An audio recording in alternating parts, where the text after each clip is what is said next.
है अध्याय 20वां अध्याय कार्तिक मास का।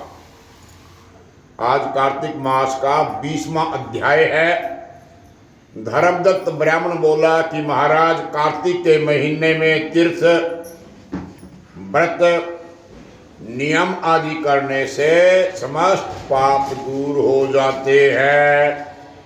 कार्तिक का ऐसा महीना है कि प्यारी से प्यारी वस्तु का त्याग कर दो, प्यारे से प्यारा फल प्राप्त हो जाता है। परंतु प्रेत योनि में रहने के कारण उन पर तेरा अधिकार नहीं है। धर्मदत्त ब्राह्मण जो है उस को कह रहा है, तेरे इस कष्ट को देख करके मेरा मन बड़ा दुखी है। कलहा को कह रहा है, मेरा मन बड़ा दुखी है कलहा, तेरे उद्धार किए बिना मेरा मन अब प्रसन्न नहीं होगा। अपने लिए दुनिया जीती है, दूसरे के लिए जी के दिखाए तब जानते हैं कि इसमें इंसानियत है। 3 प्रेत योनियों को देने वाला ये तेरा पाप बड़ा निंदित है। तुमने अपने पति का निरादर किया, उसकी सेवा नहीं की, थोड़े से पुण्य से ही ये समाप्त नहीं होगा।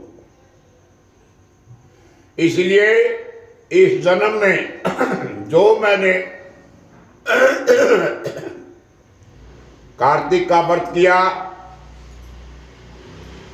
इसके आधे पुण्य के फल से तू उत्तम गति पाएगी।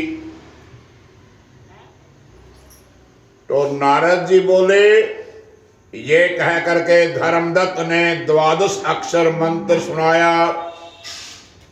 ओम नमो भगवते वासुदेवाय, ओम नमो भगवते वासुदेवाय, ओम नमो भगवते वासुदेवाय। ये 12 अक्षर मंत्र है।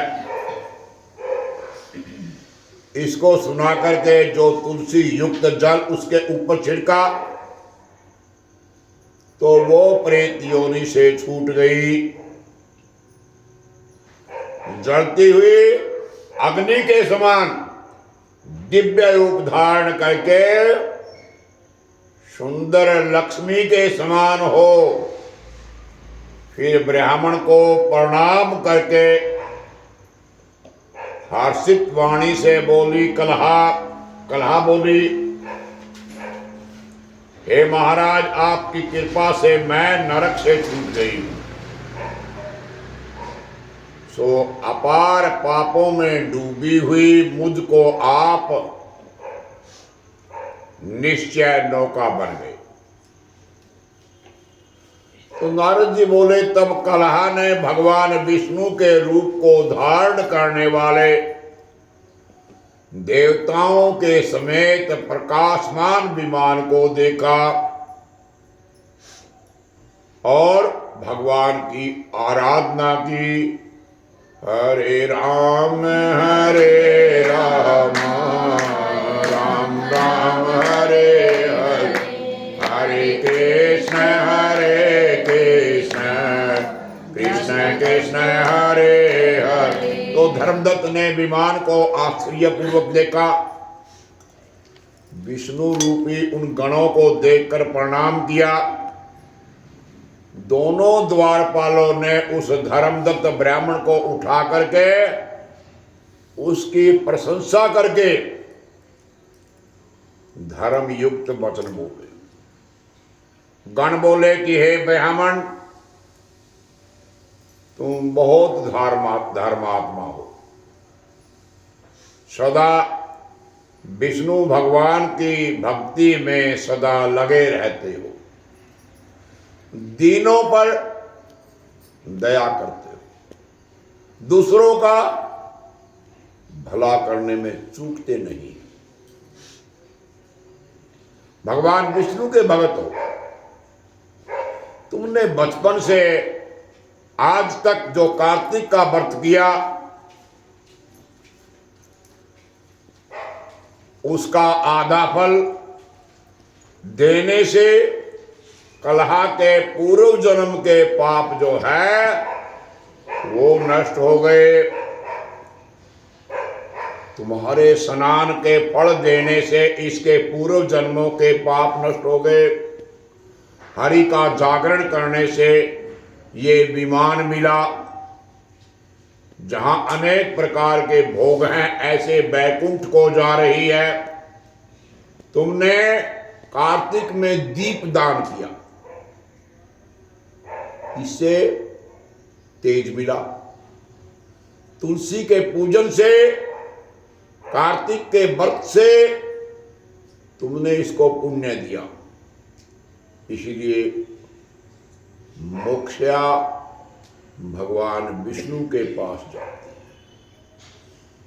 तुमने तरह तरह से भगवान की आराधना की, भगवान के भजन गाए, गीत गाए, आराधना की, स्तुति की। इस जन्म के अंत में स्त्रियों के साथ आप बैकुंठ को जाओगे। बैकुंठ में भगवान विष्णु की सारूप्यता, मुक्ति को पाओगे, जिसका नाम लेने से, नाम लेने मात्र से मनुष्य सद्गति को प्राप्त करते हैं। मात्र गरा से पकड़ा हुआ हाथी मुक्त होकर के भगवान के समीप गया, भगवान का गण कहलाया। तुमने भगवान विष्णु की जो पूजा की है, आप कई हजार वर्ष तक दिनों स्त्रियों के समेत भगवान के चरणों में निवास करेंगे। जब आपके पुण्य कमजोर हो जाएंगे तो आप फिर इस धरती पर आकर के सूर्य वंश में प्रसिद्ध राजा दशरथ कहलाओगे। ये दोनों ही स्त्रियां तुम्हारे साथ होंगी। तीसरी ये जो कलहा है, ये भी आधे पुण्य की अधिकारिणी, ये भी तुम्हारे साथ रहेगी। और वहां भी विष्णु भगवान तुम्हारे समीप रहेंगे, तुम्हारे पुत्र होकर के देवताओं का काम करेंगे। तुम्हारे इस कार्तिक वर्ष से उत्तम कोई भी तीर्थ नहीं है, कोई आराधना नहीं है। सो आपने जैसे भगवान की स्तुति की वो वंदनीय है। तारा है सारा जमाना, प्रभु हमको भी तारो। तारा है सारा जमाना, प्रभु हमको भी तारो। श्री कमल ने तर